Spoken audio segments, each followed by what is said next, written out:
questions and answers with Ajahn Vajiro. The camera's okay, or does that need to rise again? Ada yang mau mulai bertanya dulu nggak?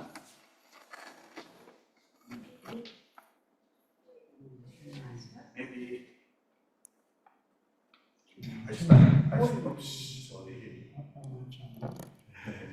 I start with a question. Okay. So, being a Buddhist, we have learned a lot of Dhamma, especially me. So, we know the roots of dukkha is istilah anicca, dukkha, anatta, and also the attachment. We know that. We know when we're born, one day we're sick, then we are getting old, we are getting sick, then we die. But even we know that, but when we're sick, or if something happens, we still feel the dukkha. We still have this worry. We still, I kind of try to refuse, not to accept. So, any tips, Ajahn, what should we do in order to overcome this? What is the meaning? Is it me? What's the meaning? No, I didn't hear it. Still have this video.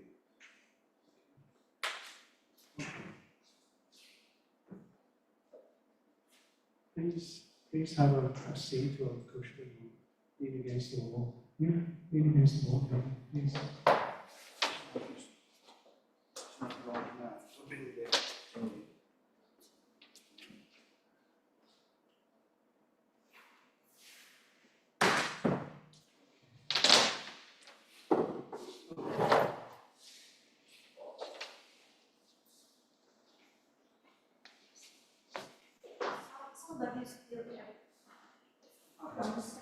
Really as comfortable as you can. How much do you need?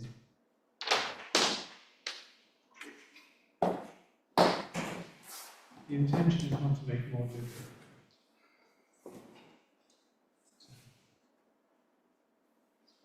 So, the question as I understand it is that we've heard a lot about dukkha, about sickness, about all the troubles and stresses, and yet, why do we still experience them? Is that what we're talking about, or how do you know? No, we know that when we say yes, because we have this panchakanda, that's why we say still we experience the dukkha. Yeah, we still experience dukkha. I mean, I still have a worry, stress, yes. and all the things, and you go, why do I still experience all of this, even though I know in theory?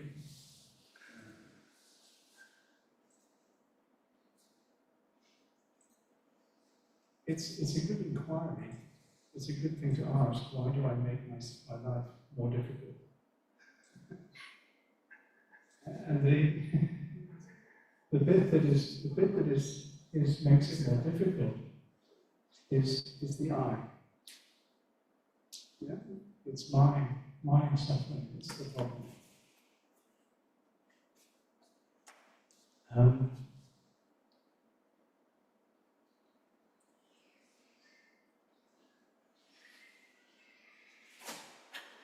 The thing is that we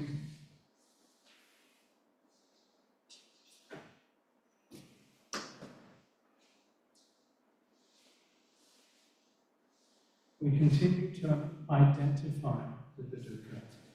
We continue to feel that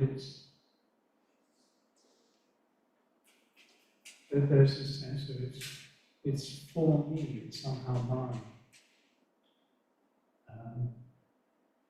And that,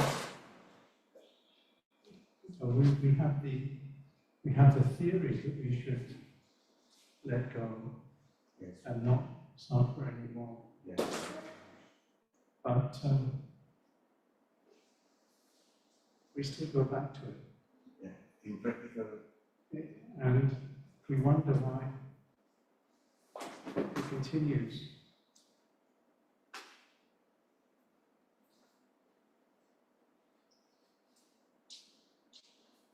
So what are we doing wrong? We have a bottle, and it has a screw top, and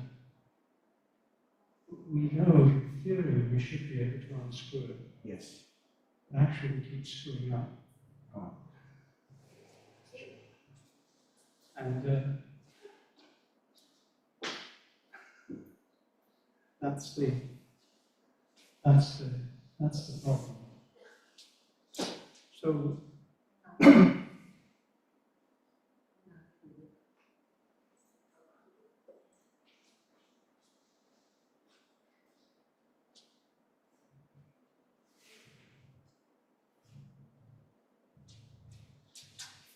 so we go back to this question: why, when we understand the theory, do we not actually put it into practice?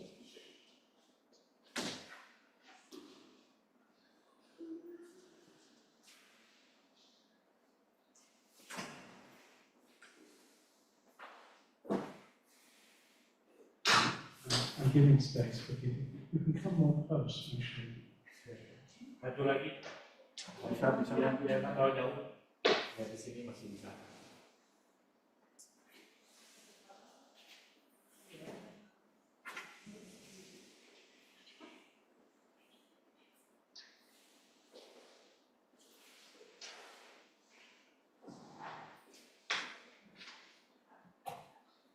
Okay. Now I see. You can come closer. You need a cushion, take a cushion.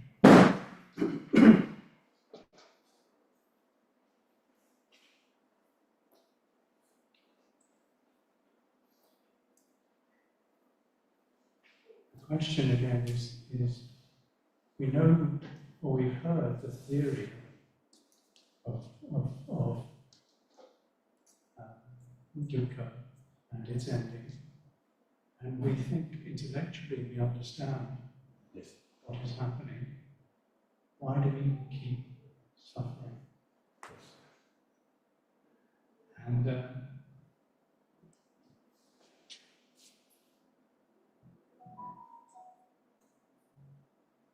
That's my phone. okay.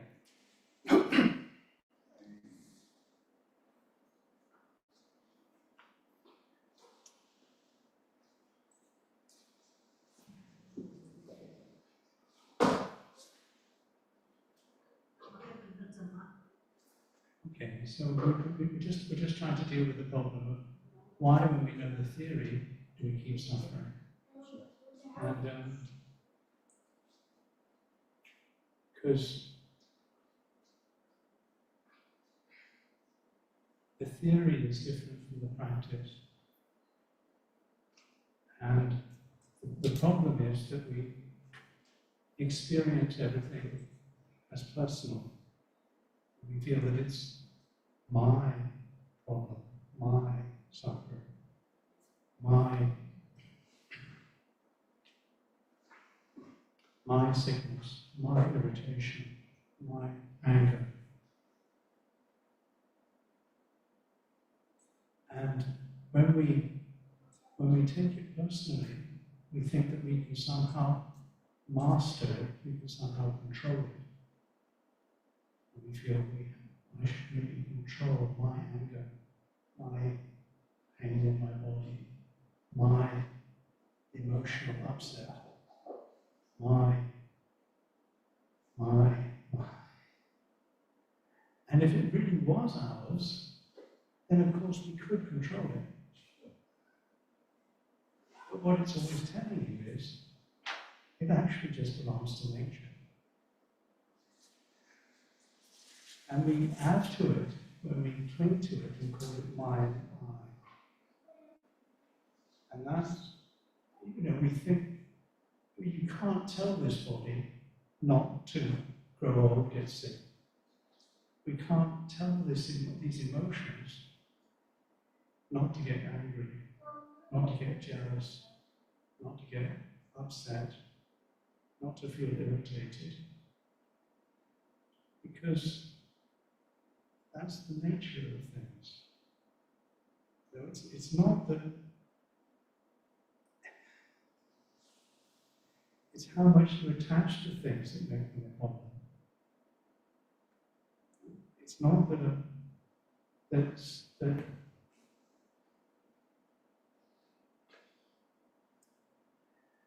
the body won't get old, won't get sick. And it's not that you'll never ever not get angry.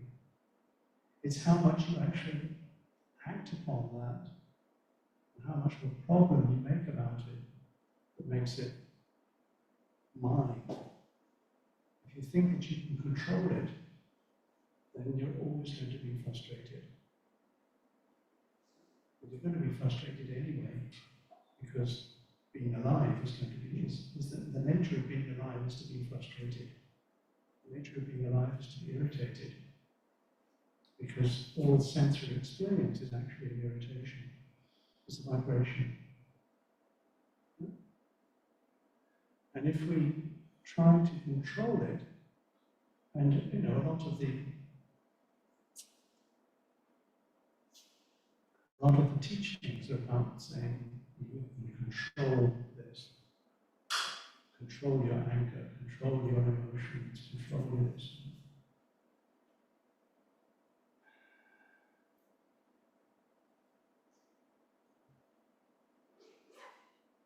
But it's never ever going to work. You can't say to your body, don't get sick. So why take it personally? What you can do is practice the Eightfold Path. And you can say, well, I intellectually understand dukkha.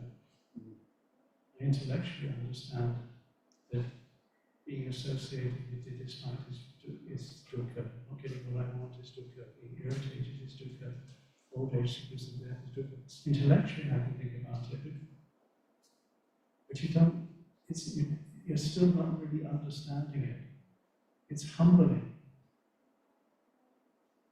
This is how it is. You can't even control your breath.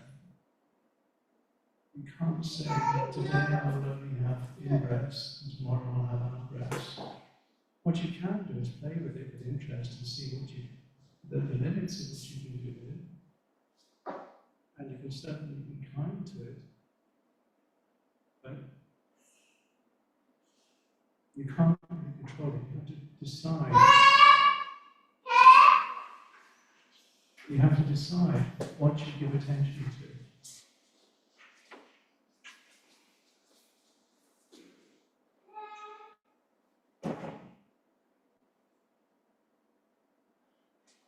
And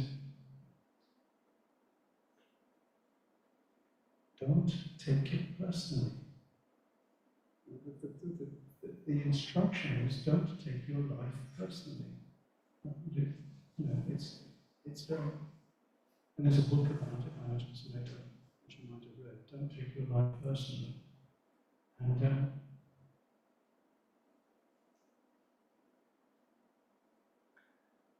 you have this idea that life should be some sort of being that never suffers.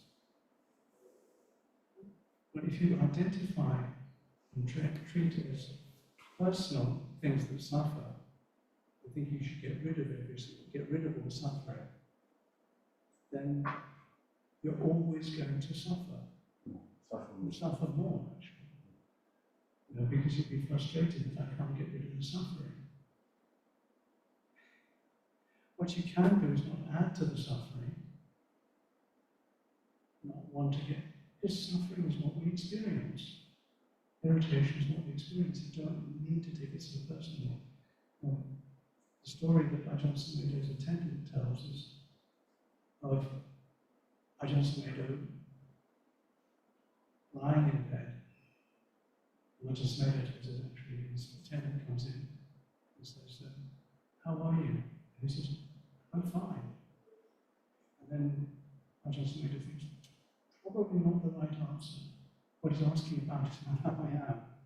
asking about how the body is, and the body was actually the mess.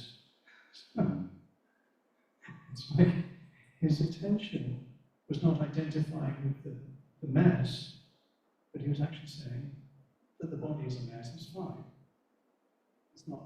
Wasn't trying to make things different from how they are.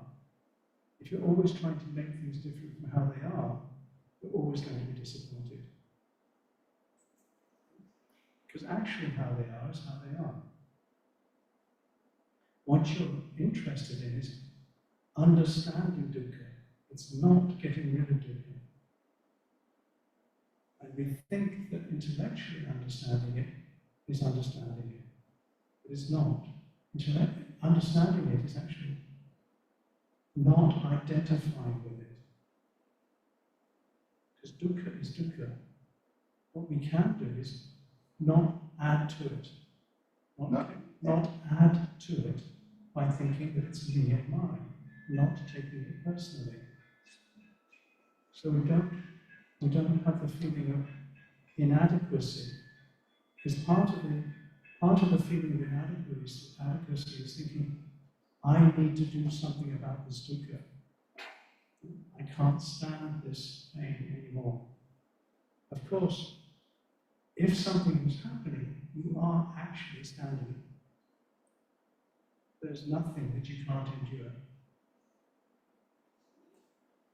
Actually, in the moment, you can endure it.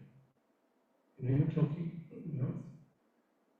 I remember when I had very bad back pain, I was crawling about 4 or 5 meters, maybe 4 or 5 meters, from my bed to the toilet, so that I could vomit, because I was in so much pain. But what I was doing as I was doing that was laughing at myself, thinking, this is ridiculous, because I was just trying to crawl to the toilet. There was a part of me that recognized this experience is not personal. It's just how the body is when it's in pain. It needs to vomit. It was in that much pain. So it's not, whatever, the story of the Tibetan monk who was being tortured. His big fear was that he was going to hate his jailers and his torturers. That was his greatest fear. He wasn't frightened of the pain. He was frightened that he was going to hate his jailers and his torturers. So if you hate what you're experiencing and think, well, I have to get rid of it, then you're going to suffer more. What you can notice is what is not suffering now. Where is there no pain now? That's what I tell you, sister. Where is there no pain now? And if you give attention to where there's no pain, then you have a perspective on what is painful. And the thing that always has no pain, no suffering, is that which knows the pain or suffering. The knowing itself doesn't really, it just knows. It's not thinking about it, it's just knowing. Not identifying with it, it's just knowing. That is never, ever suffering. That's why Ajahn Vajiro would say things like, there is no suffering. Because there's no identification with it. It's just the knowing. And the knowing is not personal. It's not me that knows. It's just the knowing makes things possible. What he calls consciousness. Where there's no separation. There's just the knowing. It's the background to things rather than the content. It's like, what is most important about this room, without which there cannot be this room?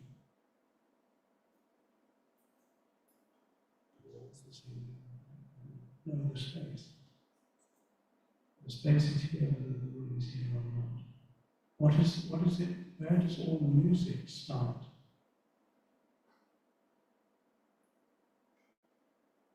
What is there always whenever there's music? Silence.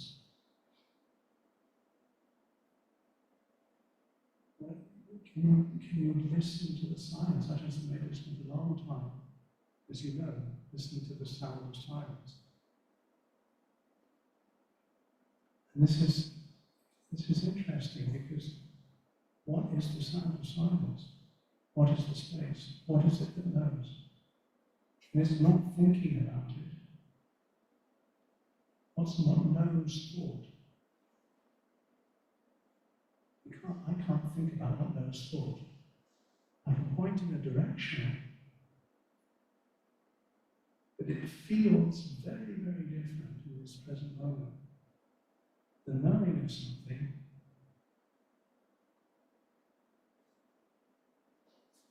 and the knowing that one knows feels different from the experience. It puts the experience in context. It's very, very strange. It's a shift of perspective. One of the ways I think I could talk about it sometimes is, you know those black and white pictures? You can either see a vase or two people looking at each other. In those pictures, or you can see a picture of a rabbit or a woman or something like that. Yeah. Or you can see, you know those magic eye pictures where if you look at them in a certain way, you get a 3D image. It's how you perceive what you experience. And it's not that the patterns go away, and it's not that the vase goes away when you see the people looking at each other. It's just your perspective on them shifts. And how you experience the dukkha of this life, how you experience time and space, from a position which is outside of time and space.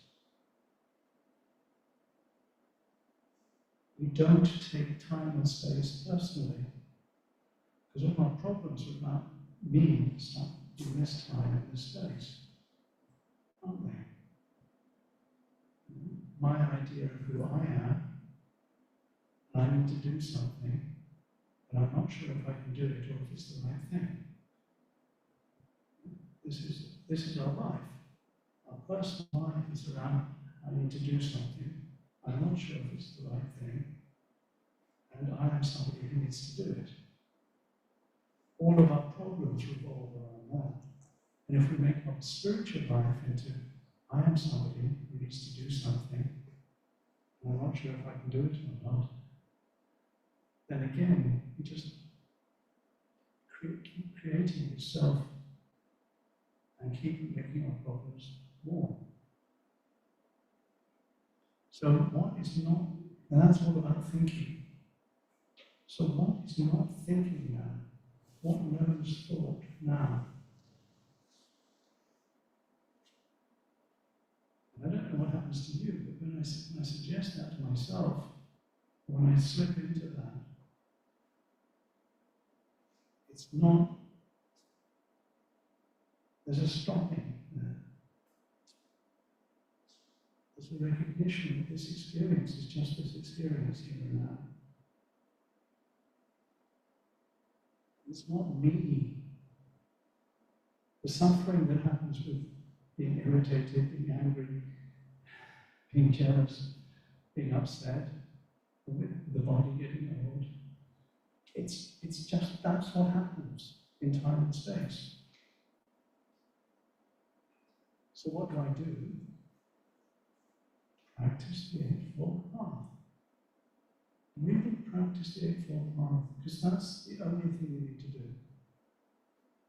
We practice something that gives you a basis of fearlessness, which is sila. You practice a continuity of attention, which is samadhi, that's the effort, the mindfulness, and the continuity of that practice. And you practice wisdom, which is the assumption that in doing good and helpful things, they're going to be good and helpful results. The assumption that understanding dukkha is one thing that needs to be done. The abandonment of the cause is something that can be done. The realization is something that can be done. And the path can be practiced. And so when anger comes up or something, what one tends to do is to think, oh, I'm angry, I shouldn't get angry. So you get angry with the anger. And that makes it worse, of course.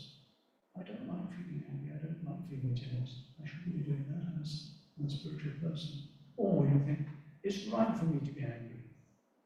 I have every right to be angry with this person, this government, or this people, or these things. I have every right to. And of course, it's the I bit in there that makes it worse for you. And the more you dwell on the I bit and thinking that I have some sort of control over this, the worse it's going to get. And it'll almost get worse if you think that one being I should be spiritual. Because you'll get more upset that you should be different from how you are. And that's going to be disappointing. I think somebody said to one of the monks, do you still get angry? He said, yeah, I still feel angry, I just don't own it. No, it's like, anger is anger. It's like horrible. So, it's like, he was where he got bitten by a snake. Yeah? So the figure of the thumb. That's what the hand does when it gets bitten by a snake. Not making more of it. Yeah. It's just, this is the unpleasantness of this experience.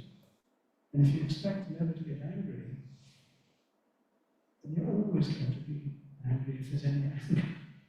If you expect never to get jealous, you're always going to be upset because you're jealous. You don't have to live there. You can get a different perspective on it. You can change. You can see the vase or the two people looking at each other. Because there's a flexibility in your approach to life. That's what I suggest. Allow yourself to not take life personally and to know what is not suffering. It does take practice. It does take practice to know what's not suffering. It does take effort to practice the Eightfold Path. I'm not saying it's not a way of effort, but you can do it. You give it, and part of that practice is to think, well, it can be done. It can be done, rather than I can do it. Rather think, well, it can be done. There are other beings that have done it. It can be done. You give yourself the confidence, and notice how much less upset you get. Notice in your relationships, are your relationships basically more wholesome than they have been? Then your spiritual life is going well. Your relationships with your friends, with the people you know, the people you don't know, people that you have nothing to do with. Is your relationship such that you're not making more problems about it? I get upset about the way that my siblings are behaving, or something like that. They shouldn't behave like that. That's the way that they're behaving. No. Now you just have to practice what I practice. What I get upset about. Now, the example I give is often is, I wanted my father to approve of me being a monk. I wanted my father to approve of me being a monk. And it took me a long time to realize that me wanting my father to approve of me was putting pressure on him. I wanted him to be different to make me happy. And if I want somebody to be different to make me happy, then whenever I'm around them, they're going to feel that I don't like them. I want them to be different. I want you to be different from how you are. Then all the time I'm around you, you're going to feel a little bit, he doesn't like you. Yeah? Because you should be behaving differently so that you make me happy. So you're going to feel a little bit of pressure from me. And so I gave up that. I gave up wanting him to approve of me. And then I could be around him and think, this is what I like about him. And learn much more about, these are good people who come here because they wish to understand the Dhamma, whether they understand the Dhamma or not, I don't know. But I'll do the best I can. I'm not going to try and force you to understand the Dhamma. That's why the Course of Later always goes on about, I offer this as your reflection, I'm not trying to teach you. Because that takes the pressure off him to feel that he needs to make you change. Because then if he feels that he needs to make you change, he's always going to be disappointed if you don't change, and you're always going to feel he doesn't like me because I haven't changed enough to make him like me. Yeah? So you give up wanting things to be different from how they are, and then you put that pressure on people. I gave up wanting my father to approve of me. He felt much more comfortable around me. And I didn't care whether he approved of me or not. My job was to approve of him for the goodness and kindness of his heart, which was good enough. Whether he approved of me or not, it's not my business. Whether you understand what I'm saying, it's not my business. I just say what I say and then I do my best. Does that make more sense? So you don't add to your suffering when you feel that somebody's not behaving in the way that you feel that they should behave. You feel that you're not behaving in the way that you should behave.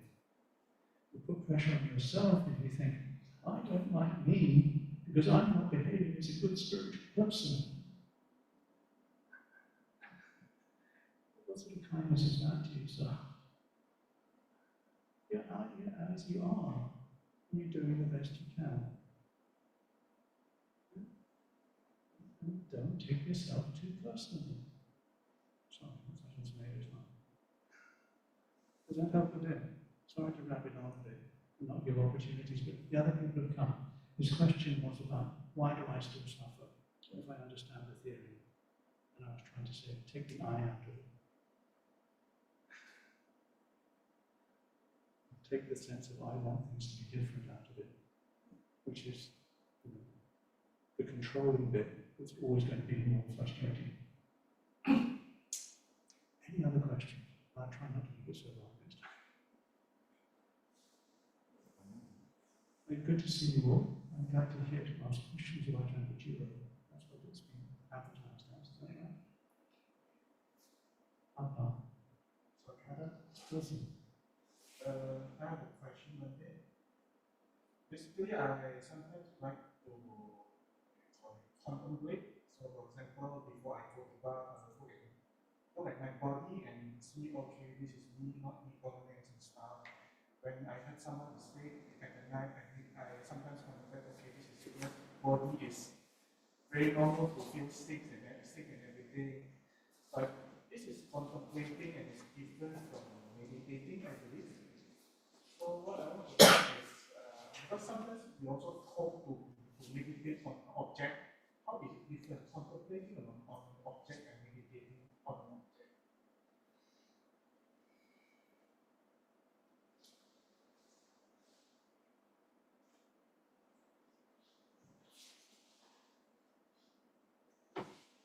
How is it different contemplating an object and meditating on an object?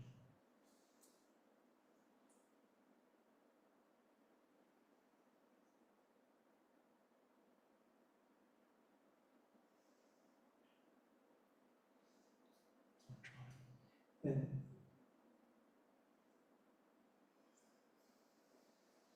you can sometimes use thought in ways to direct intention. That's one of the skillful ways you can use thought to direct intention. Because thought is a way of deciding what to do and then considering.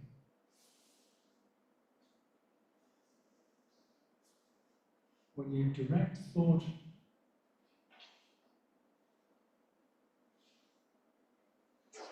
if you direct it in the direction of not indulging, not harming, and not dwelling in evil intent,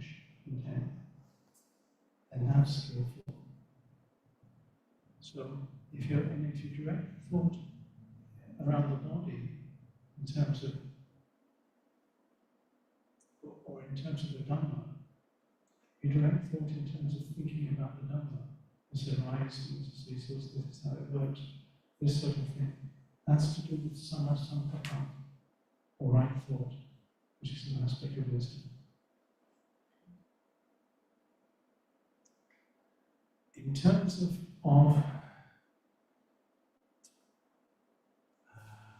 samasati, or mindfulness, then it's directing the thought is more of a questioning attitude, I think. What is happening here? And then looking for how the thing happens without thinking. So this is how the hindrances work. This is how the factors of enlightenment work. This is how the Dhamma works. That's in terms of samasati. It's knowing what you're doing and why you're doing it. Why is there hindrances coming up? In terms of meditation, I sometimes say that there are two types of meditation. And the thing is, you can't do one without the other. In terms of the body, you can do a bit more one without the other. For the body, you can do physical exercise, yes, which is stretching, yoga, tai chi, jiu-jitsu, weight training, yeah? And that will give you strength in the body. It requires putting effort into one particular thing you do.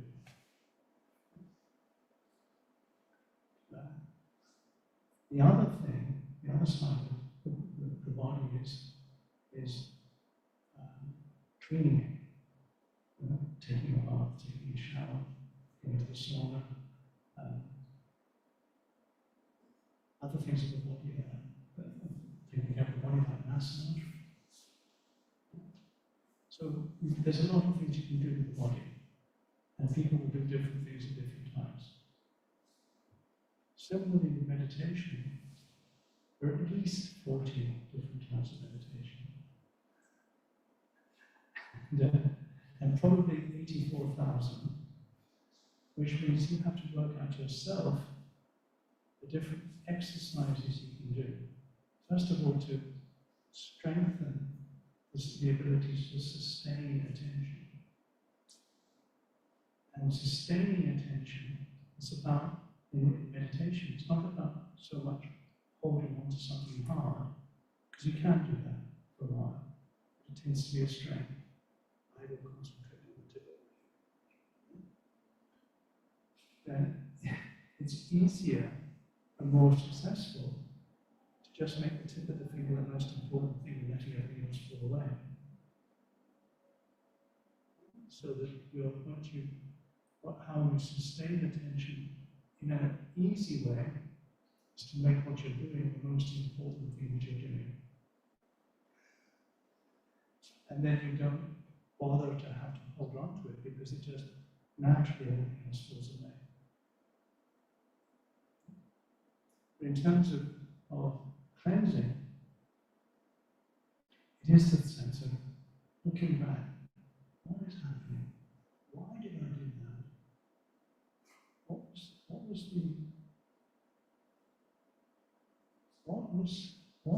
was happening there? What's happening now?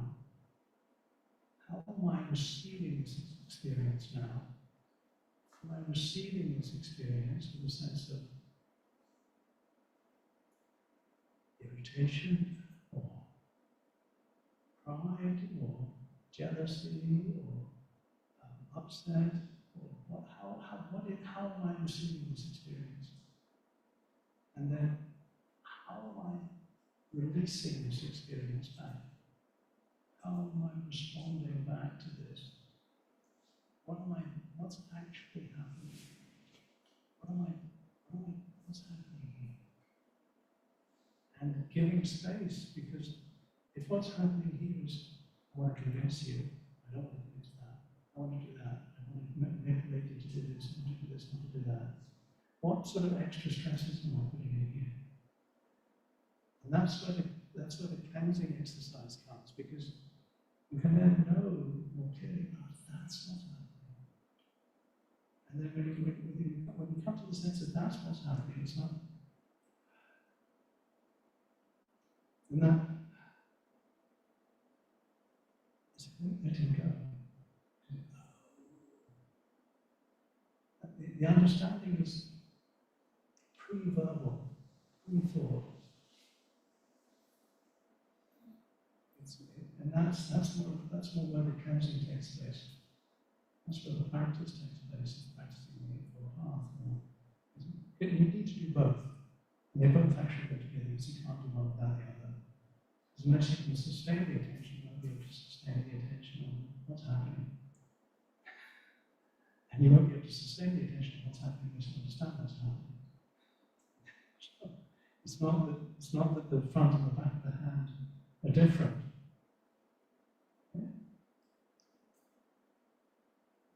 So those are my encouragements about meditation. Does that help a bit? So basically, contemplating and meditating are two different things, but you have to do both at the same time before this approach. It's samatha vipassana. Samatha is calming and strengthening the vipassana is insight. Insight into the Four Noble Truths, insight into anicca, dukkha, anatta is what liberates. Insight into the Four Noble Truths is what realizing the Four Noble Truths is what liberates. Samatha is more the concentration exercise. They're both meditation. So, exercising and cleaning are both ways of taking care of the body. And there are many ways of doing those. I mean, Tai Chi is actually quite good because you've got a sense of having to give up self in that experience of this is how the body works without thinking about it. They're not wrong. Does that help? So meaning that contemplating is more on the vipassana. People have different ways of talking about it. Yeah. It's sometimes people say contemplation is more about vipassana as the first. Both. They're just words. How do you use the words? How do you use the words so that you get the best out of them? Some do vipassana is easier. Some and the practice of the samasati, samasamadhi is the practice of the four jhanas. And part of that is actually allowing yourself to let go enough so that there's the awareness without attachment to other things.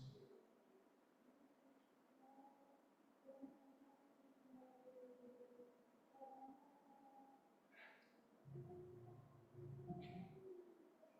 Thank you. Any other questions?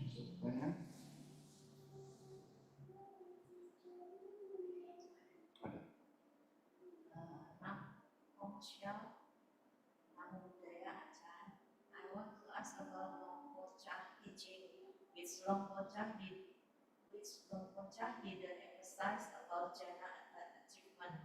Also, Long Po Chah didn't say about samatha or vipassana teaching.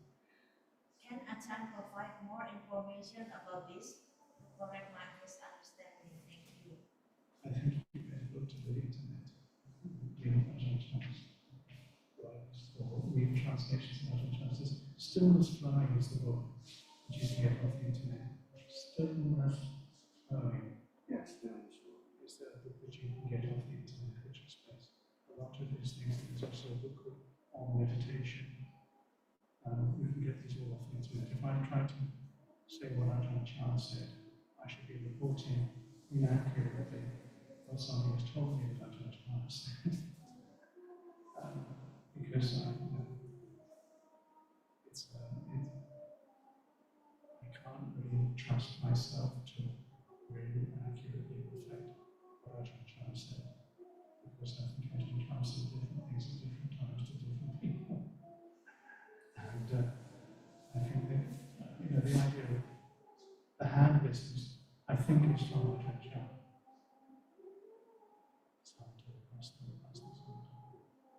I think that's from Ajahn Chah.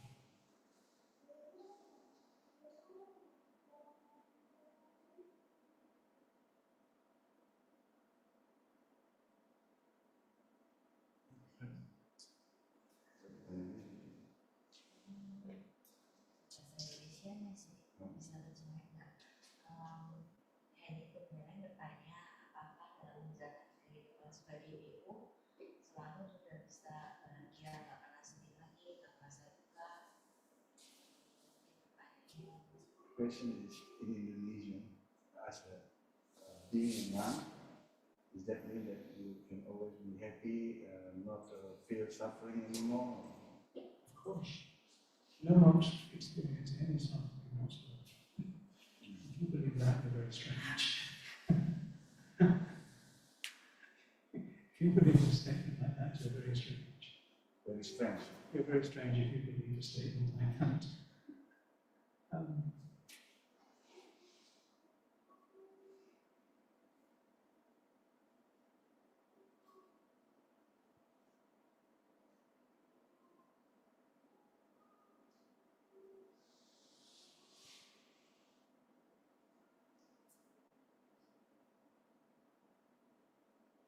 Training as a bhikkhu is an incredible privilege.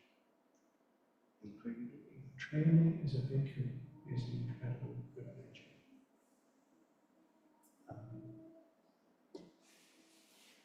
And the word bhikkhu is sometimes used for anybody who sees the danger in endless wandering. And so it's not. In Portuguese, they have a phrase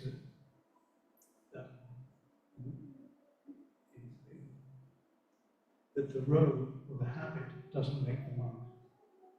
Just because you put on a monk's clothes doesn't make you a monk. That's a Portuguese phrase. I'm sure there's a similar one in almost every language that distinguishes between the outer covering and the heart.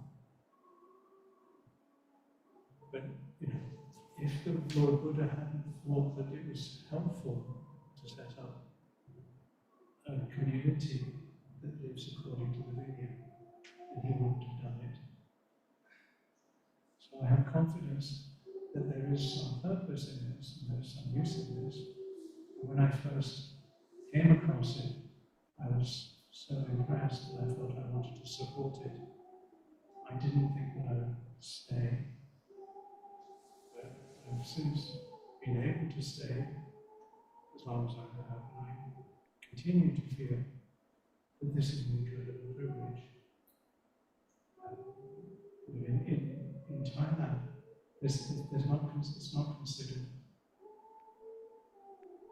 particularly wrong to give up the training. And I remember one monk telling me about Ajahn Vajiro, one of his close and good disciples, disrobed. And the people were criticizing this monk for disrobing. And Ajahn Vajiro said, this is what I was told, you people are criticizing this monk for disrobing, but you haven't even tried. He's been in the ring of fighting, and now he's just tired and he's given up. But you haven't even tried. Why do you think? What right do you have to criticize him? So, and I sometimes think, I've managed to stay so far. years now. And I still feel it's a great privilege, and what keeps me going is a sense of gratitude. Gratitude to the Lord Buddha for actually having established something like this. Gratitude to all the people who supported the Lord Buddha at the time of the Lord Buddha, and all the people who followed from there, that have fulfilled his teaching and continue to teach, and then all the people who have taught me personally, and all the people who have supported me personally. I feel a great sense of gratitude and appreciation that such a way of living is possible. So, that's what I feel. This life. It doesn't mean that I never suffer.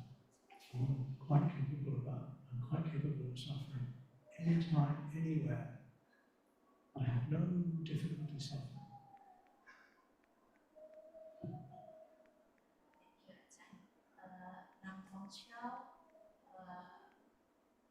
Said that, okay, thank you, Ajahn.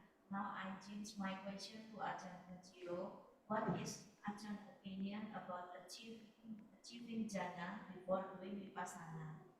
So my question now is toward Ajahn Vajiro. Apologize for What's my opinion on jhana and samadhi? Okay, I have a friend called Kumara Bhikkhu. He lives in Malaysia, and he writes in both Mandarin and in English. So he's a lovely man. And he's written a book which the great God Google will point you towards. What you might not know about jhana and samadhi. What you might not know about jhana and samadhi. It's a small book, and it's available on the internet. Kumara Bhikkhu. Kumara Bhikkhu. What you might not know about jhana and samadhi. And before people ask me about jhana and samadhi, I would really like them to read that book, because it puts it in a perspective that I feel is helpful. And some of the references in that book are also good, but you have to pay for them. The book, What You Might Not Know About Jhana and Samadhi, you don't have to pay for. So, and it's a good book. And I first saw the draft of it on a coffee table, or on a table in front, just a table in front of the child. The Bosumeda was sitting. I was visiting him in his committee. I was looking through it whilst I was waiting for him to come out. This was good. And when he came out, he said, "Oh, I enjoyed reading that." And both Ajahn Vajiro and Ajahn Vajiro both appreciate that book. Some people think it's rubbish, of course, but I think it's a worthwhile read. What you might not know about jhana and samadhi.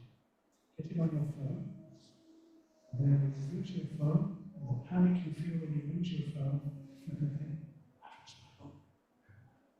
And get your phone. What you might not know about jhana and samadhi. Google will tell you. Most is going to find it for you. What's your mind? Not know What your mind don't know about jhana and samadhi. jhana and samadhi. It's a really, really good book. You can write it in that book.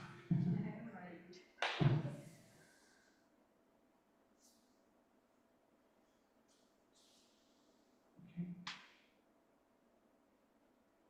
That corresponds rather well with our opinions about jhana and samadhi, and some of the other ones that are Karen Arnold is one of the other books that he references. And that's what we do with reflection. Part of what attracts me in those books is the tone, and not ones that are dogmatic. The tone is one of, this is something that you might want to consider. It's not about trying to make an argument or argue with anybody or to stir up things or give a criticism. Okay, sorry, you two inquire.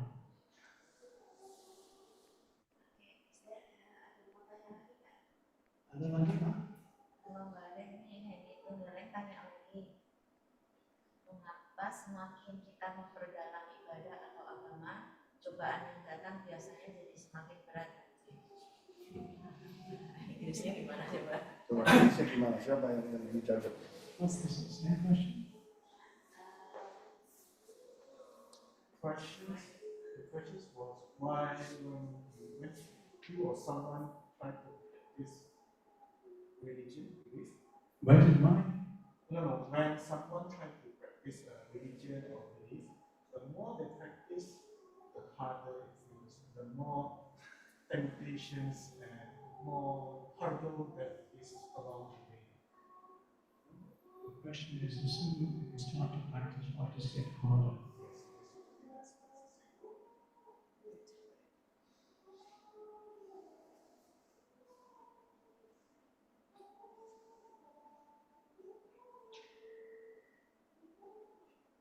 I think sometimes people look in the wrong way, or look for the wrong thing. I think if you're always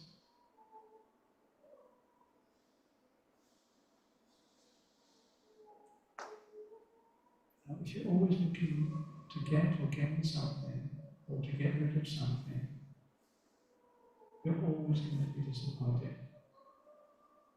If you're always looking to get something, or to get rid of something, you're always going to be disappointed. Because if you're trying to get something, it means you feel, I haven't got enough. And if you're trying to get rid of something, it means you feel, I can't cope with what I've got. And both of those impulses, if you keep feeding them, they'll just make you feel more inadequate. You'll never get satisfaction by thinking, if I get this, then I'll be okay. If I get rid of this, then I'll be okay. Because you keep practicing feeling I'm inadequate, and you don't know that that's what you're doing. And that's ignorance. Now, in a spiritual life, if you turn that into a spiritual life, it's endlessly frustrating. In the sense that if I get this, then I'll be satisfied. And if I get rid of this, then I'll be satisfied. If I get rid of my anger, then I'll be satisfied. If I get jhana, then I'll be satisfied. And you keep doing that. What you're actually practicing is a sense of I'm inadequate now. If you keep practicing I'm inadequate now, of course life is going to get more difficult. What you're practicing is thinking, I can't cope, I can't cope, I can't cope, I can't cope, I can't get this wrong, I can't get this wrong. And if you keep practicing that as the impulse behind your actions, and you don't know that that's what you're doing, then that's what you're doing. Of course, what you're making is more suffering. It's as simple as that. So,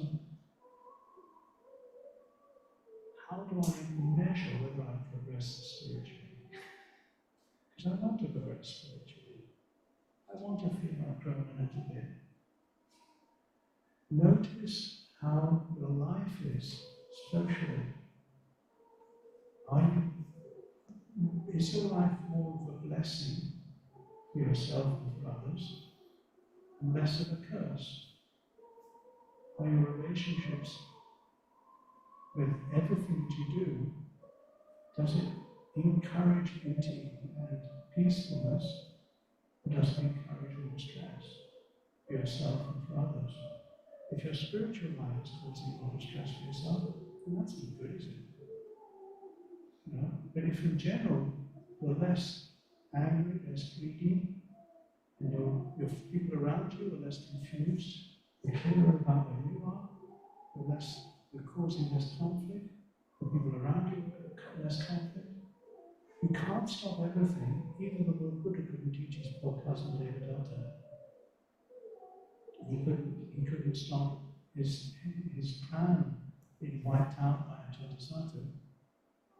You can't solve everything, but at least if you can make your life more of a blessing, yourself and for others, that's the best you can do. And come from a sense of what's possible now with what I've got, without making a problem about what's happening, without making more of it, without making more stress. If you keep thinking, I've got to get something to be spiritual, I have to get rid of something to be spiritual, all you're practicing is a sense of inadequacy. Don't practice a sense of inadequacy. But feeling inadequate, I need to get more spiritual. It doesn't have to be more difficult. If you're happy with, oh, I managed to do this today, it's okay. At least I didn't bomb any churches today. You know, I haven't done anything too disastrous today. Look at what you have done, what you have been able to do, and think, look with a sense of gratitude. This has been possible. What I'd say is give attention. Give attention to how you receive life and how you respond to life. And the gift of attention is not something that you're trying to get something out of. Don't try to get spiritual or get enlightened. What I tell people with meditation is practice being enlightened rather than practice to get enlightened.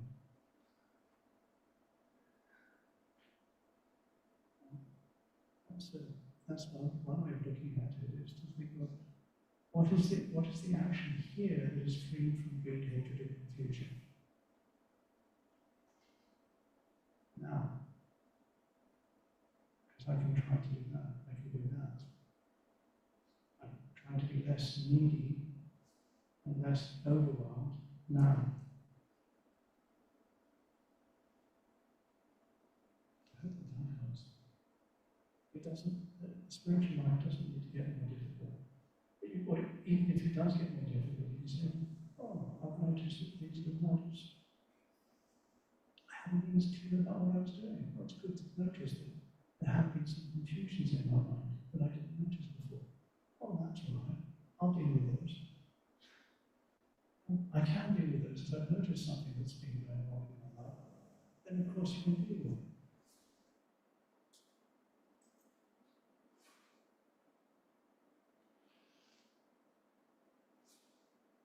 Yeah.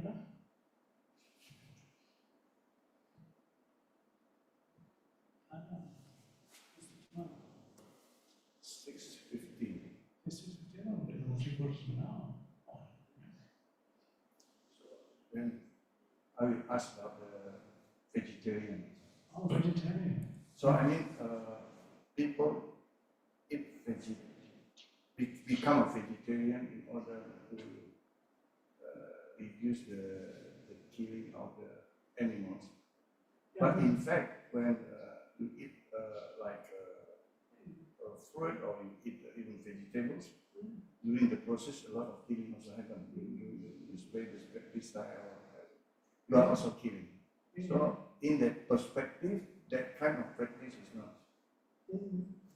If you're alive, you're going to die. Things are going to die. So when you get in your car, to come here this evening, when you got in your car this evening to drive here, did you think, how many insects can I kill on my windscreen?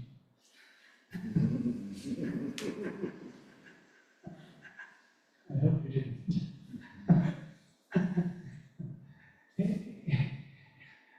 Almost everything in life is to do with death. Now, the reason that the Lord Buddha was asked about, the Lord Buddha said that it's against the monk's training to eat animals or fish is not animals, okay? Eat animals that have been killed especially for them. Okay? That's the rule. The rule is that it's an offense to eat animals that have been killed especially for you as a monk.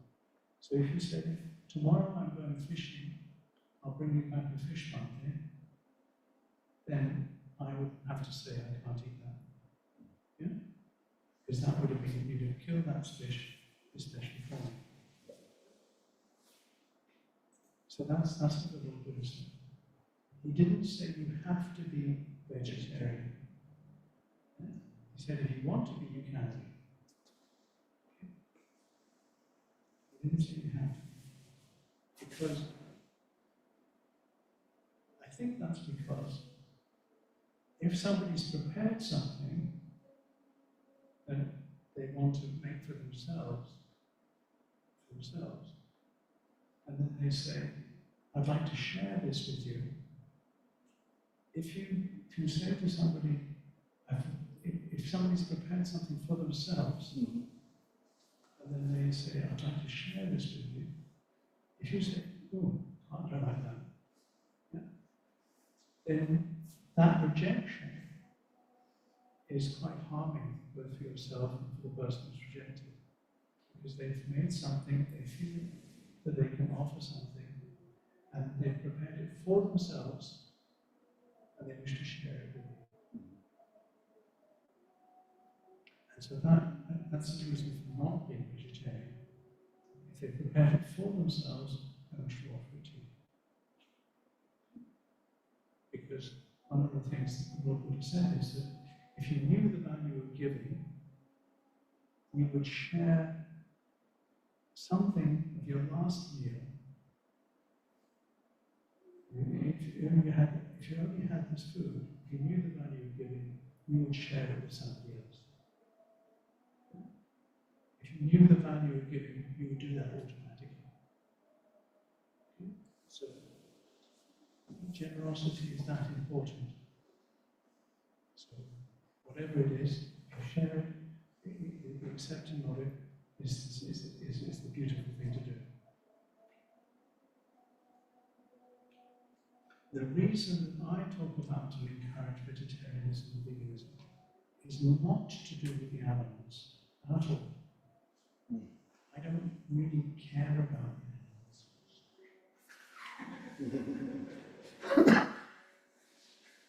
I care about the humans involved in the production.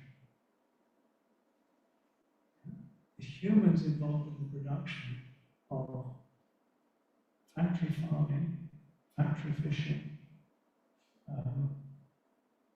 they have to be involved with hardening their hearts to be involved in that activity. They do it because they need to put rice in their bowl. They need to have something. They need to have some money. Because we all need a livelihood. If you don't have a livelihood, you're a burden, and that's a nuisance to everybody.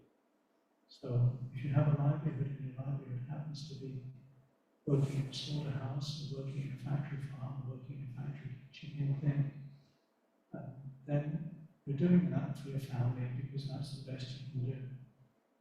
But what you have to do if you're doing that is ignore the fact that your life is very directly involved in a lot of aversion, a lot of feeling that thing has to die so that I can live.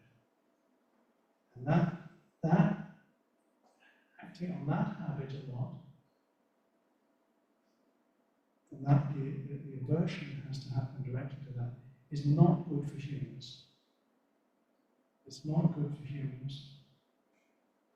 Even though it produces food for everybody, it's not good for the humans involved in the production of that food.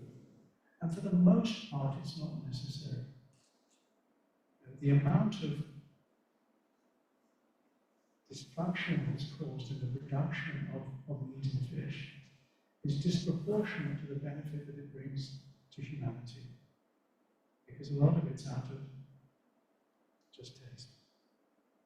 It's not that you shouldn't eat meat, or you shouldn't eat fish, because for some people it's necessary, they're physically they need to do it.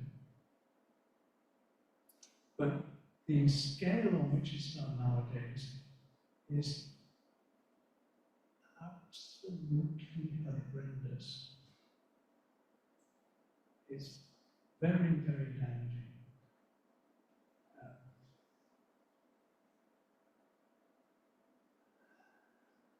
It's cursing the people who are doing it, and cursing the planet and everybody involved. And it's not a blessing at all.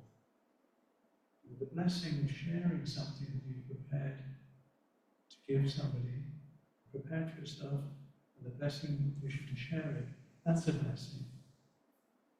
You're saying, I can do this for you. I don't know. In the old days, eating protein was quite an important thing. There wasn't much protein around. It was difficult to raise protein. It was difficult to.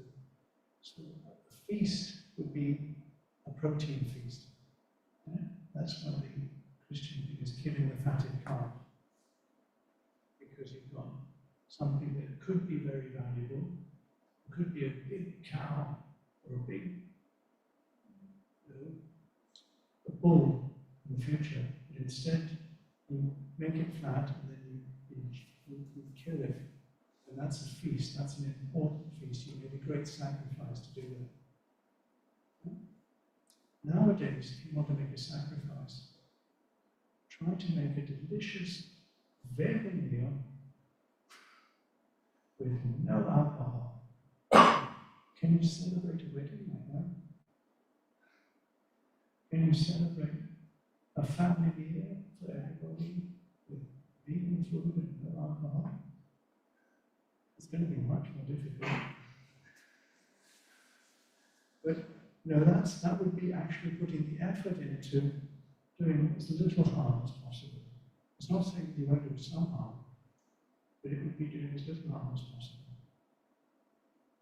My thing about the rule is if something hasn't been killed especially for you.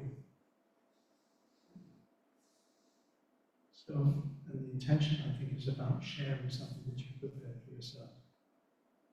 What happens nowadays, I think, for some events, is that because they think it's special, they think, I'll go out and prepare something especially for the monks.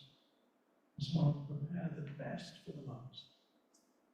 And so I'll go and buy the most expensive meat, fish, etc. Yeah? And I think that I don't want to encourage that.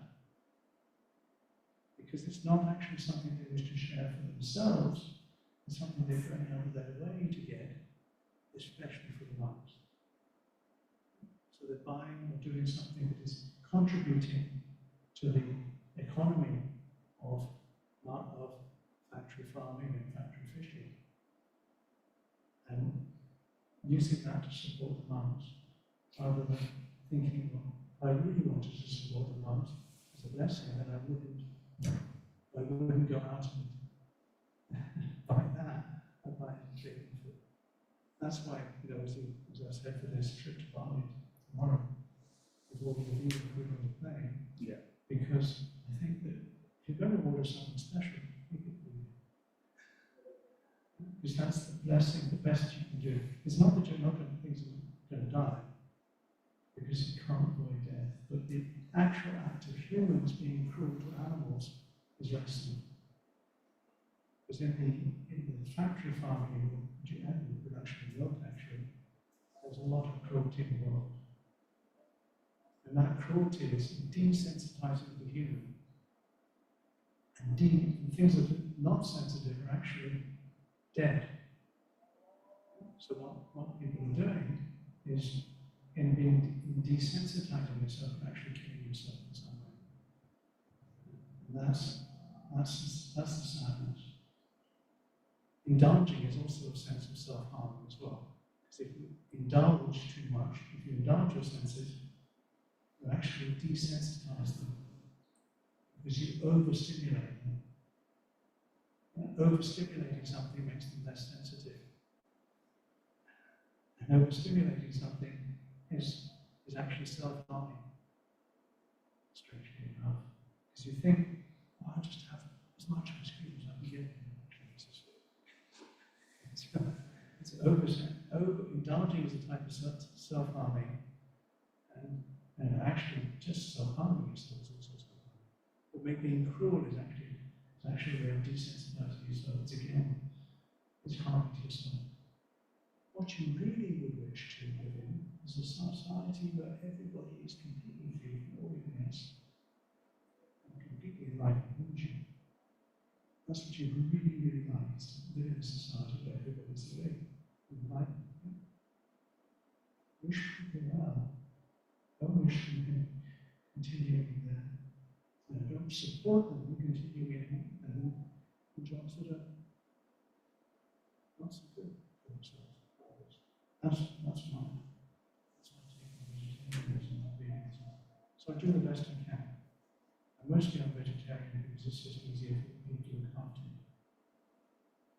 I'm sorry if they're buying special things for me. Actually, I appreciate it. But I just try to do the best I can and what I can.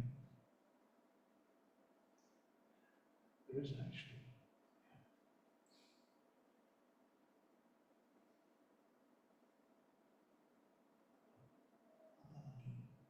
So, but still, I don't get it.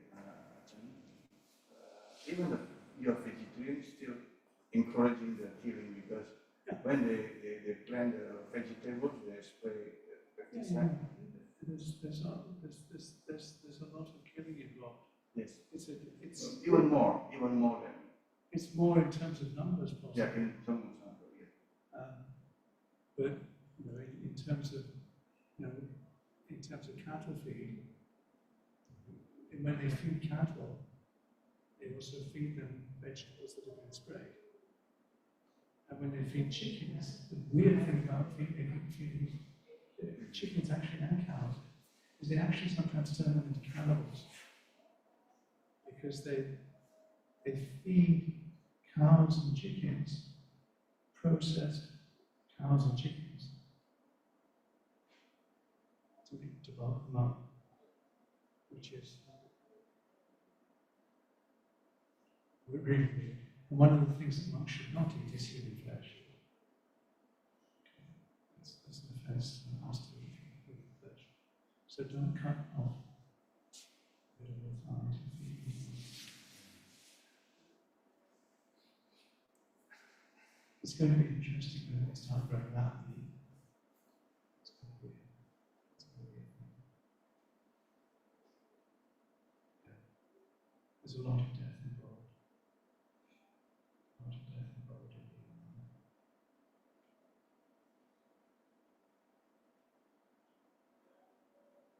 But also to think that purity comes from what you put in your mouth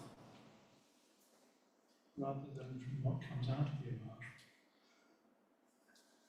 That's a Christian thing, isn't it? Purity doesn't come from what goes into your mouth. It's more about what comes out. Is what you do with the energy that you receive. Do you turn the energy that you do receive into a blessing, or do you turn it into a curse? Because you receive a lot. The nutriment that we receive is in this physical food. There's sense experience, there's karma, and there's sense consciousness. Those are the four nutrients. These are what we feed on. And then what we do with them is our practice. And that's why I say the practice is to know how you receive things, how you receive it. You receive it in a sense of spaciousness and kindness. And you release it with a sense of letting go and appreciation.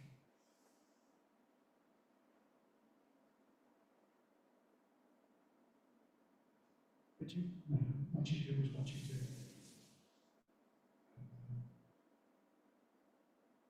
Now I encourage people to keep the 5 precepts because that's a way of making conscious one's intention to lead a fearless life and to not allow anybody to fear you. Because people will be frightened of your worry. Because that's what the 5 precepts can be used. Fearlessness. And if you can't keep it all the time, then at least keep it on your birthday strictly. birthday is the day of the week that you were born. So it's not just once a year, it's once a week. And then you keep it consciously on your birthday and see how it feels, and then see if you can make it conscious for the rest of the life. And notice how often you do keep the 5 precepts.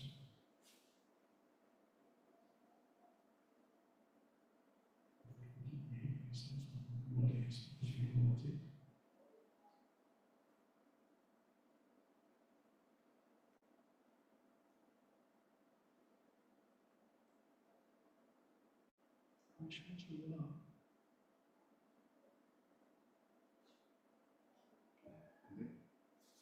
I have a question about the meditation. A lot of meditation in teaching here, which salah satunya itu kan fokus terus walaupun kaki sakit apa sakit tetap fokus gitu kan ya. Tapi ada yang kayak dinahan itu kan relax, kalau sakit ya ganti gitu. Sebetulnya yang benar itu yang mana? Maksudnya apakah kita boleh combine atau memang harus kalau sakit kakinya ya biarin, atau memang kita harus fokus terus kaki sakit kaki apa harus diam nggak boleh bergerak, atau yang kayak tinahan relax gitu kan, semua relax jadi enak gitu kan? Yang mana yang benar? Several different teachers teach different kind of meditation. Some teachers say that even when you feel pain, you are not supposed to switch your position. But some teachers like just relax. If you feel pain, then you just change your position. So which one is the correct? Which one to follow? I don't know. No, it's a funny one because what you've got there is that you've got the sense of I am somebody, I need to do something, and I'm not sure what the right thing to do is. If whatever answer I give, it's going to be I am somebody, Ajahn Vajiro has given me an answer, and I'm not sure if it's the right thing that I can do, or if it's the right answer. Whatever answer I give, there's always going to be that doubt.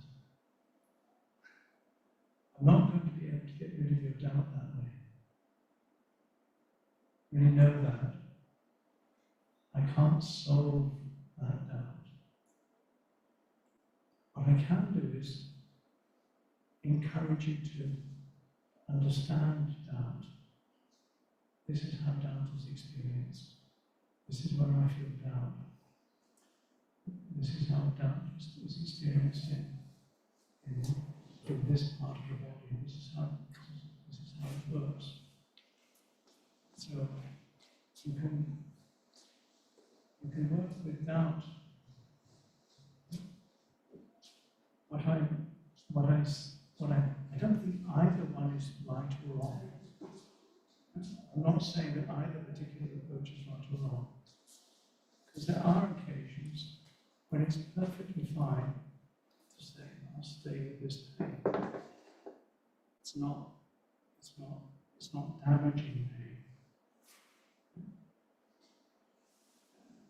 And there are times when if I continue with this, I know that something will be damaged. What I've said, this time, I've said before, is that what I suggest is the first time you notice the pain, say that you deal with it if you're sitting in meditation. The second time, say, I will deal with it, don't worry. And the third time, when the pain becomes overwhelming, say to yourself, I move out of compassion for the body. And then you change your intention in the movement. You're not saying, I can't stand the pain. Yeah? You're saying to yourself, I move because I have compassion for the body. May the body not experience any more pain. And then you move to a sense of, I've been wise rather than I've failed. What you can do with pain is move your attention around pain. You know, if you've got enough playing power, you can play the pain. You can experience the pain. Is it throbbing? Is it sharp? Is it, what color is the pain? How does it feel? Is it tight, or is it sharp, or is it itchy, or what is the type of pain? Where is there pain? Where is there no pain? Can I give attention to where there's no pain and where there's pain? Can I move into, do I know where the boundary is?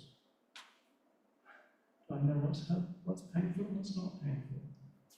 Do I have to get trapped in the pain? Does it have to consume me, or do I know it's not painful? And then you can start to play with it in different ways. Is the pain changing? Is it not changing? What's changing about it? What's painful? What's not painful? If I breathe through it, how does it feel? If I take sound through it, how does it feel? If I hum a tune through it, if I take the light through it, if I play with it in some way, how does it feel? And then you can, with that way you can stay with the pain in different ways. But, does this pain feel that it's actually going to really damage me or not? And then you can know when you change your posture, or you don't change your posture. Now this is physical pain. One of the things about practicing the physical pain is quite, you can't really fake it. Right? You can't really fake physical pain. It's either there or it isn't. You can't really pretend that it's there. Yeah? Or you can't really pretend that it's not there, it's just there and it's not there. Yeah? So it's actually, that's the joy of physical pain, is the physical sensation. It's not easy to fake. You can do it sometimes. I think people can do it for pain, but they can make it worse. But you can try that with emotional pain. Yeah? The sense of, this is disaster. I'm so upset. And then you can play with that too. This is anger. This is terrible. What's not? How does it feel? Where is it around? What's happening to it? Yeah? And then what when I do something, where is that doing something coming from? Is it coming from a sense of, let's ease this for the sake of this being in for all beings? May there be less suffering for this being and for all beings. And if there's less suffering for this being and for all beings, then you're doing okay. Emotionally, physically, whatever's happening. And sometimes you need to take a pill, sometimes you need surgery, sometimes you need to move your posture, sometimes you need to do this, sometimes you need to do this, sometimes you need to call the police, sometimes you need to get a lawyer, sometimes you need to write a letter. You have to do something with the intention of less suffering for yourself and others now and in the future. You'll try to find a wise response to this, rather than a response to you coming from a sense of inadequacy. I can't stand this anymore. I need to get rid of this. I need to get something in order to do. Try to come from a sense of, I can do this. Let's see what the wise response is. Doesn't help. Then what you do is what you do. And then you look at the results. You're going to make mistakes. And then you learn from your mistakes. Because as you know, as I've said, very stupid people think they never make mistakes. Stupid people don't learn from their mistakes. You learn from your mistakes you're being a bit clever. And if you learn from other people's mistakes, you're educating yourself. That's what education is learning from other people's mistakes, isn't it? Oh, this is what they did wrong, or this is what you do. That's why you go to the university and YouTube.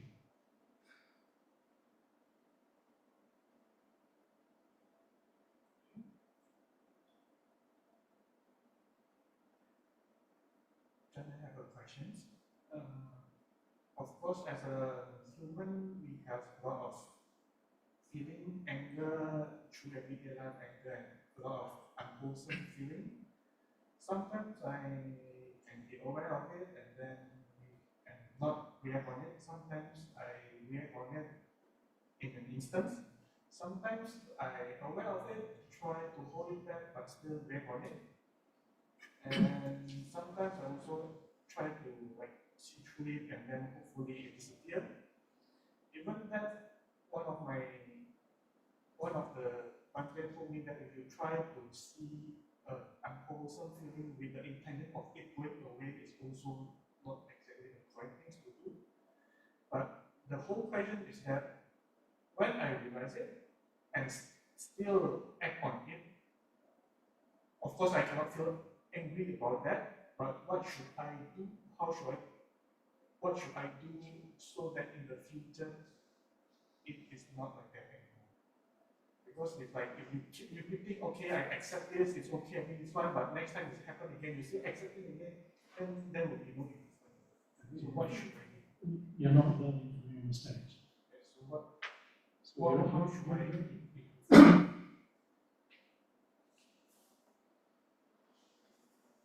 you feel you're not learning from your mistakes. Because You keep repeating. and then I try to hold back, but then in the end I feel I lost weight, then okay, next time again, come again, okay. So let's try again, let's try again. Then not again, then what should I do? Patience. But you know, but also interest. Because how you deal with the experience that you have is something that only you can really know. I don't have the power, and maybe some others do have the power, or some many people have the power to say, well, this is what's been happening. I don't have that. So I can only speak in more general terms. But you can ask yourself, like you are asking yourself now, is how can I learn from this? You're revealing it to others, that there are problems, in this time space continuing, which is what I identified it. And the sense of wishing to learn is helpful. So I don't know how you will be, as I was talking about this month, there's anger. I just don't pick it up, I just don't identify with it, I don't know it. It's like, it's the thing of mind that's always going to be the difficulty. So what you can do, maybe, is say, where is this coming from? Why? And then don't believe any answer that comes as a word. Don't believe any answer that comes immediately. Stay with the thought, the sense of knowing it, or who is angry, is one of the things. So that there's a sense of stopping. What's not angry? What's not caught in this habit? So that there's the knowing of the context of it. And you know, one of the things that I was there for was Ajahn Chah. There was somebody talking to them about anger. And he said to the person, put a clock in front of you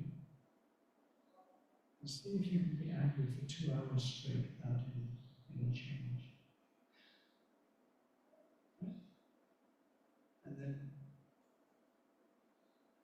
it's like you recognize that actually anger is not something that can be controlled. You can't make it stay, you can't make it go. Like you can't control your breath. You can do this much. What you don't have to do is, first of all, you don't have to act body or speech.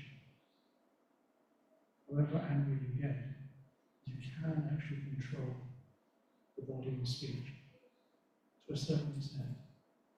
And you can, if you do activate the body and speech, you can see the results.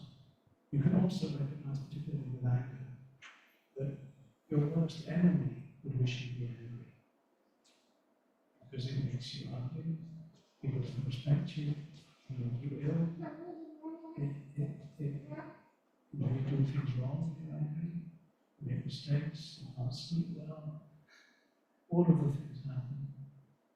Yeah? So we can recognize the danger of anger. So and don't get angry with your angry.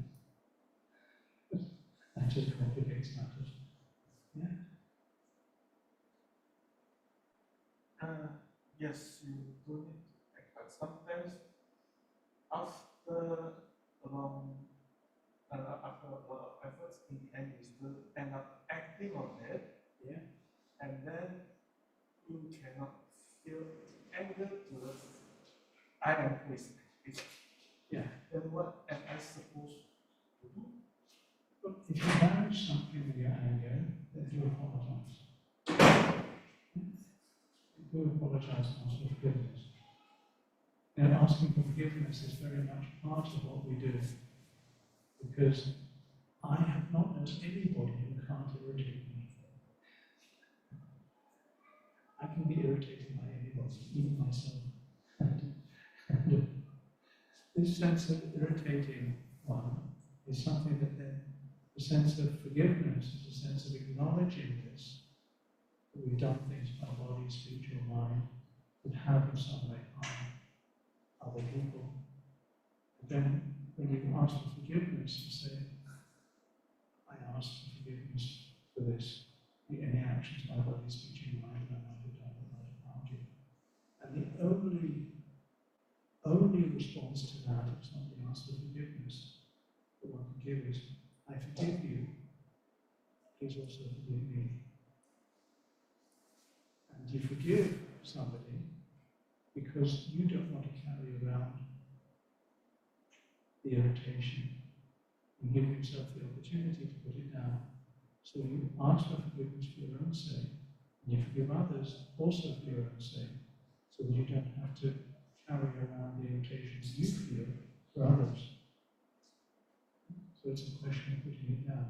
Now, if people don't know how to do this, or it's impossible, and then you ask for forgiveness, but they don't know how to respond, you don't have to ask for forgiveness for them. You can just forgive them, and then put it down. Yeah? So that you don't have to carry around your irritation with them, because they've done something to harm you. You forgive them for your own sake. You don't forgive them so much for their sake, but you forgive somebody for their own sake, so that you don't have to carry around the anger or the irritation that you feel with them, because that's unpleasant. And for the most part, people are not deliberately trying to make you angry. For the most part, it's not something that's deliberate. For the most part, it's stupid. And if they're trying to cheat you in business or something like that, then maybe that is deliberate. So you need to be wary of that and call the lawyers or the police and get them to honour your contracts. But for the most part, people are just irritating. That's just the way that you are. Also, one irritates oneself by making mistakes. So forgive yourself, forgive others. The sense of I don't want to carry this anymore. Forgiveness is not the same as reconciliation. Reconciliation requires a rebuilding of trust. And that's a different journey. And that might take time. But forgiveness is important and helpful. We often see that let's put it as a person. So one person is angry with someone and he doesn't forgive. But that doesn't prevent the person is angry again in the next time. So in that, if you put it in tell you, okay, you forgive yourself, put it down, then what about next? You don't necessarily reconcile. When you forgive somebody, you don't reconcile with them. Reconciling is putting yourself in a position of trusting you can be hurt again. Yeah? You protect yourself from somebody who's hurt you if you don't trust them again. You forgive them, but you protect yourself. You don't make sure the next time you interact with them, you're not so sensitive. You recognize that they're stupid. You put them on a chain. You do something to scare them so that they don't come at you again, like a dog that's trying to bite you. You protect yourself. You don't have to reconcile with somebody that you forgive. You forgive for your own sake. You don't forgive for their sake. You protect yourself against them if you can't trust them. So this is we are talking in terms of someone else, but what happens if it's yourself? You need to really forgive yourself. Because I was angry, I react on it, then I realize about it, I forgive myself, but then how to prevent me to react or anger next time? Because if I try to play mind trick, then I want the anger to go away, then there's also not the correct way to do it. Yeah, I agree with you. Anger is a sense of inadequacy. I can't cope. Yeah? It comes from a sense of I can't cope with this and it pushes away. Yeah?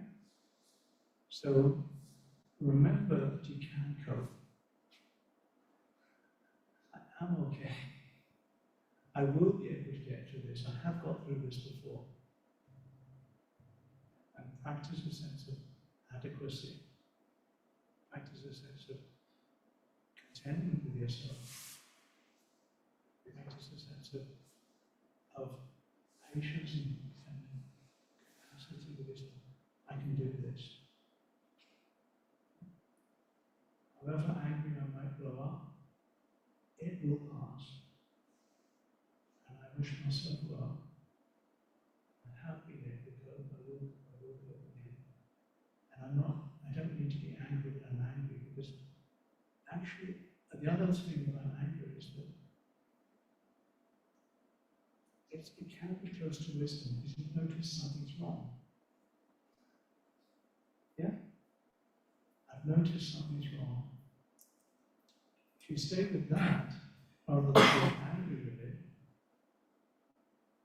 you can stay with a sense of, hey, this is wrong, how can I correct this in the best way? When you're not angry because you're angry, because you noticed, I've noticed something's wrong here. Yeah.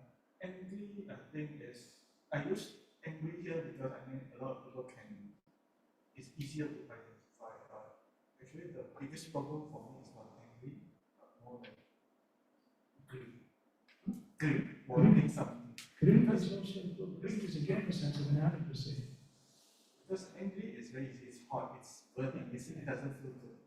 But when you want something, that's a bit more sticky feeling that I feel it's really harder to scrap off.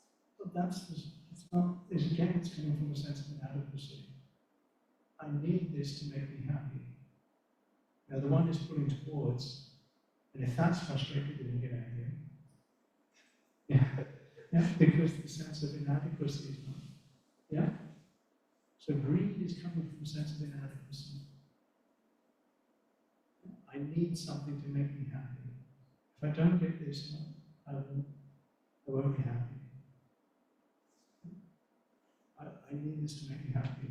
And you've all known this. We've all known this. You've got something that you really wanted and you thought would make you happy. And as soon as you get it, you think,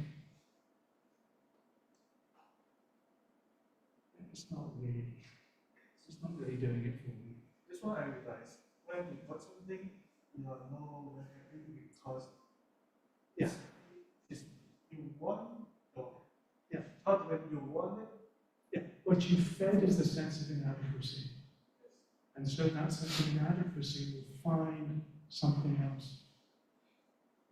is when I lose that. When like, okay, I know even if I got it, I won't be happy. Yeah. But today it's okay. But and nowadays, when you look at your phones, a lot of advertisement and everything, review, then first day okay, second day okay, third day okay, 1 month, 1 week, in the end you lose weight, you buy what you want.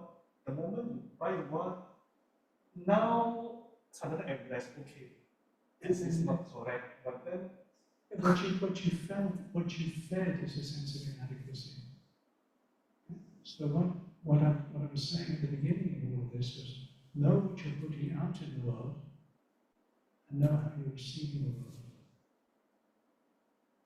So when you receive the advertisements, are you receiving them in the sense of, this is feeding my sense of inadequacy? Or are you receiving the advertisements as information and thinking, I don't need to buy into a sense of inadequacy of this. I might be able to get this if causes and conditions support. But I'm not going to make my happiness dependent upon this.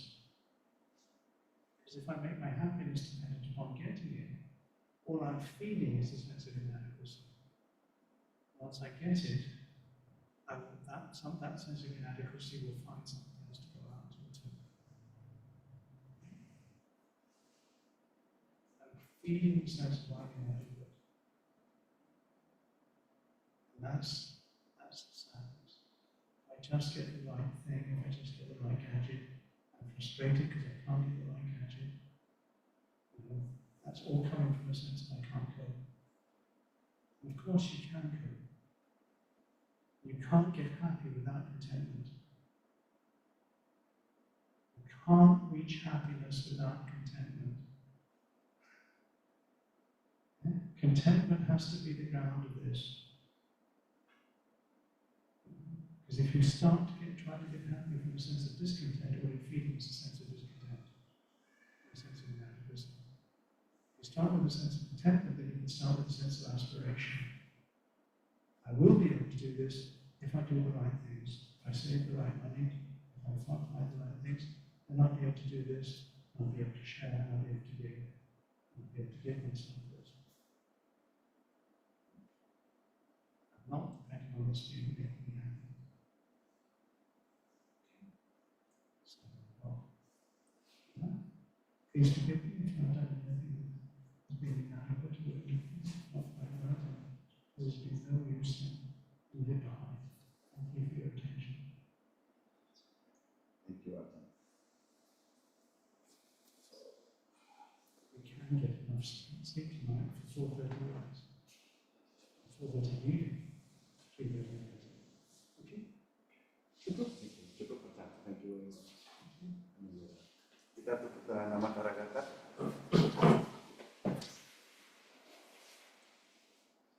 Arang sama sambuddho bhagava Buddha bhagavanta abhivademi